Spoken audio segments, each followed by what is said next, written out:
Assalamu alaikum wa rahmatullahi wa barakatuh. So today, inshallah, we're going to be discussing the word humul faizun, which means the successful, alright? Or they are the successful. And the reason we're going to be talking about this word is because it's only used 4 times in the Quran. And this exclusive nature of the word humul faizun makes it a very important word and phrase that we should look into.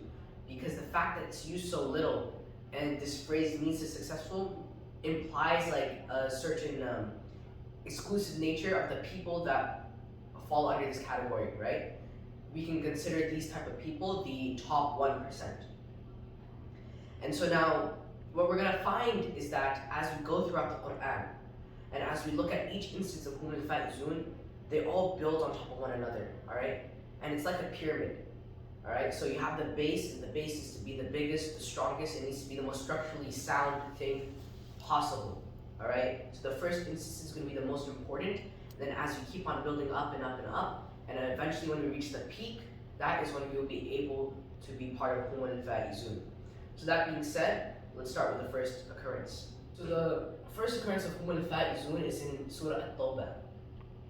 And the build-up in ayah number 20 of Surah At-Tawbah, which is when the phrase is actually mentioned, the main idea is intention. And in fact, the ayah itself means that if you migrate and strive for the cause of Allah subhanahu wa ta'ala, then your lives and wealth will be higher in rank in the eyes of Allah subhanahu wa ta'ala, and it's they who will be triumphant.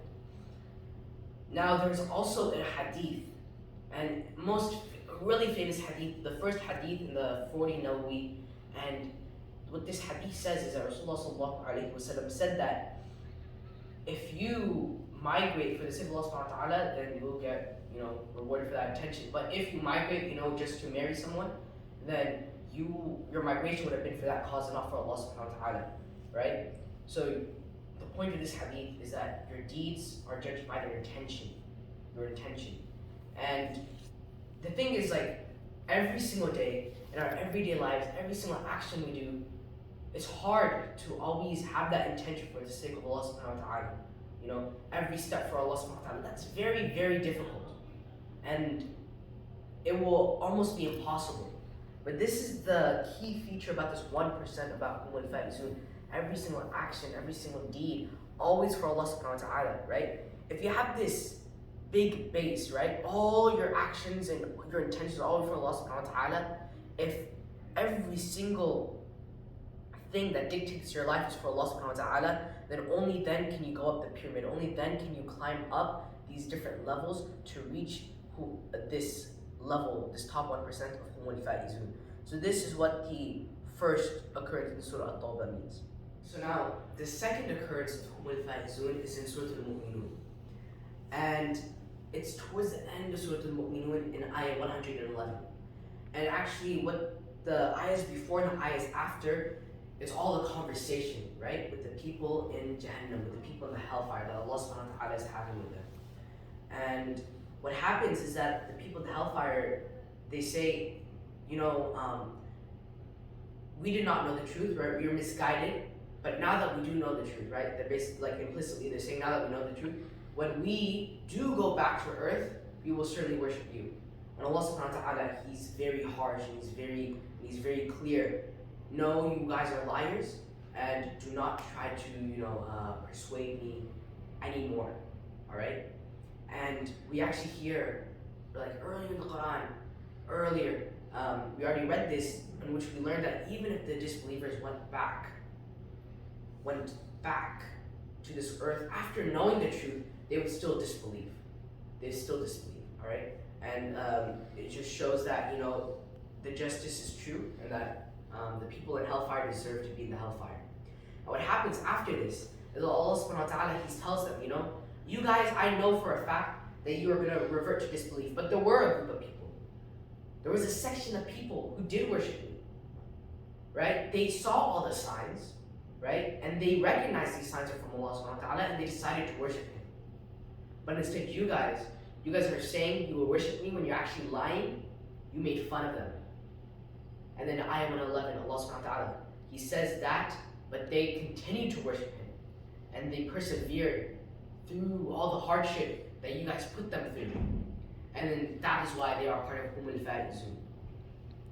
And so imagine, we go to school, and we are religion's constantly made fun of in the classroom. Practices we do are constantly made fun of, right? And it's hard, to maintain that dignity as a Muslim and to still be proud of all of that. But the fact that we persevere, the fact that we still pray when everyone does not want us to pray, that is what is Allah subhanahu wa ta'ala is talking about here, alright? And that is what helps us become part of al-Faizun. And if you do not have this base, this big base of your intentions always being for Allah subhanahu wa ta'ala, always pleasing Allah subhanahu wa ta'ala, then the actions that you do, they will be so much harder.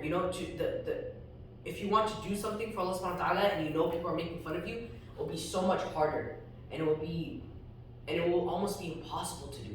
And so you need to have this intention.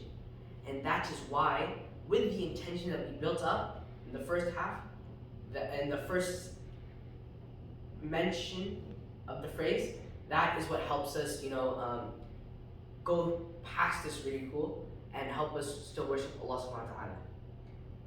And now, the third phrase of al-Faizun is in Surah An-Nur, which is actually the surah right after Surah Al-Mu'minun.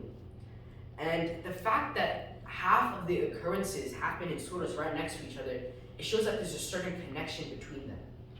Now, Surah An-Nur, it literally means the light. So why are we reading the surah?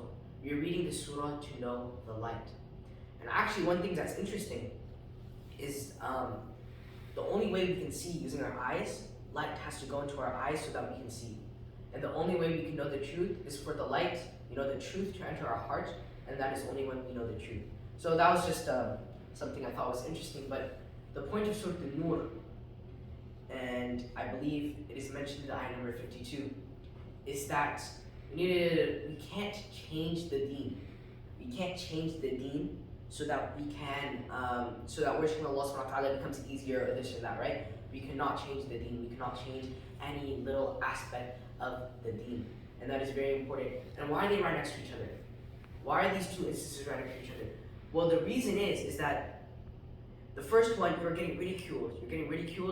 But you still decide to, you need to persevere. But one thing that happens is that instead of persevering, one thing that we try to do, we try to find, a shortcut, Our lives are constantly trying to find shortcuts, how to do this thing faster. One shortcut can be, hey, let me just not do it, and let me just say that it's fine to do this, right? Let me just change the deen a little bit, so that what ends up happening is easier, all right? And so these two are connected, Sometimes we might be like, I would just combine these two salah after school so that I can still eat lunch with my friends, I'm gonna tweak this little thing. But we can't do that. We have to persevere. And so this idea of perseverance continues between these two surahs and letting us know we have to not change the deen as well. We cannot change, and we cannot try to make change to conform with us, but we have to conform with the deen. Alright, so the fourth occasion of al-Faizun is in Surah Al-Hashr. And the main idea that we get from Surah Al-Hashr, right, is this idea of unity. And in the ayahs before ayah number 20, which is when the phrase is mentioned, Allah subhanahu wa ta'ala is saying that the disbelievers, if they want to attack you, right, they only feel safe attacking you from behind cover, right? Or, being covered by something, right? And the reason that they're scared of us is that we're united as one ummah. We're united as one ummah, and we are the only people with a true understanding, all right? Now, I saw this lecture, I don't remember when, it was like a year ago or something like that. And this guy, and there's also many other lectures. One that I would recommend by Siddiqui Institute is called Londoniyah. And what these lectures did is that it went into every single ideology. It goes into all these ideologies, all the famous ones, right? Feminism, communism, this and that. And it goes in depth. What does it mean? Why is it wrong, right? And why only Islam and Islamic thinking is the true understanding, right? And it goes through all this, and it shows us that all these isms, right? Feminism, this and that these people now latch onto, right?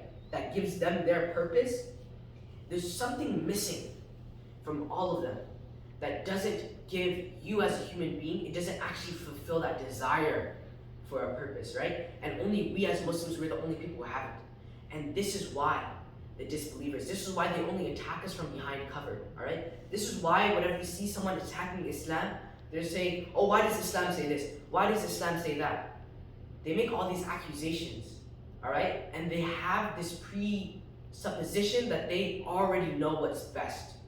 And this is a sort of, metaphorical cover, right? They're covering their own idea, or they're covering themselves by saying, hey, I already know what's best. Why are you saying that? And so we see these ideas, everywhere, all right? But the only reason we are part of Ummah al-Faizun is the fact that we try to stay as one ummah, and the fact that we are still cling to this true Islam, right? And it's a combination of all the other occurrences, right? If your intention is only for Allah subhanahu wa ta'ala, then only then you'll do things for His sake. Then only then you're willing to try to build the ummah and do things for His sake and make Islam, what it should be. And only if you are not afraid, only if you are unapologetic about worshipping Islam, can you actually spread the deen in the correct way and build a strong ummah. Only if we do not change the deen and keep it perfect, right? Perfection means if you add anything or subtract anything, it's no longer perfect. If we keep the deen perfect, if we don't take anything away, if we stick to it, right? Then only then can we be united as one ummah. Only then can we say we have the true understanding, because then we truly understand Islam, and only then can we be part of Ummah al-Faizun, right? Only then can the dwellers of Jannah be the successful, be part of Ummah al-Faizun. So, with that being said, that was the four occurrences of Ummah al-Faizun, and this was just a basic understanding of these 4 instances. And I actually ask every single person who's watching this to read the Quran, read all these instances, and try to find new connections. Try to see what other things that we can grasp from these verses so that we can see other ways to be part of Ummah al-Faizun. Jazakumullah khairah. Assalamu alaikum wa rahmatullahi wa barakatuh. You will get a reward equal to that. Wait, I don't know what the ayah means. I specifically mentioned in. Oh, yeah, restart. Wait. It's because of its exclusivity and its use. Oh, yeah, restart, bro. You laughed.